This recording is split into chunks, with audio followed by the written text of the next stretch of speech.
దగ్గరలో ఉన్న మోపిదేవి ఆలయానికి వచ్చి ఇక్కడ సుబ్రహ్మణ్యేశ్వర స్వామి వారిని దర్శనం చేసుకోండి. అలాగే పెళ్లి కావాల్సిన వాళ్ళు ఈ ఆలయంలో ఒక ప్రత్యేకమైన విధి విధానం పాటించాలండి. ఆ విధి విధానం ఏంటో తెలుసా? మీరు ఈ ఆలయానికి పొంగల్ తీసుకుని వెళ్ళండి. పెళ్లి కావాల్సిన అమ్మాయి కానీ అబ్బాయి కానీ పొంగల్ తీసుకుని వెళ్ళి ఈ మోపిదేవి ఆలయంలో అక్కడ భక్తులకి మీ చేత్తో పొంగలి పంచిపెట్టండి. స్వామివారిని దర్శనం చేసుకుని ఆ తర్వాత మీ చేత్తో పొంగలి పంచిపెట్టి ఆలయంలో 45 ప్రదక్షిణలు చేయండి.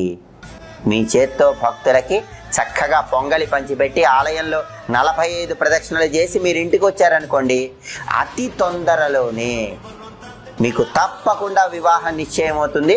వయస్సు పెరిగిపోయి వివాహం కావట్లేదని బాధపడే వాళ్ళందరూ తక్షణమే వెళ్ళండి, ఆలయాన్ని దర్శనం చేసుకోండి, పొంగలి పంచి పెట్టండి, 45 ప్రదక్షిణలు చేయండి, అద్భుతమైన ఫలితాలు కలుగుతాయి.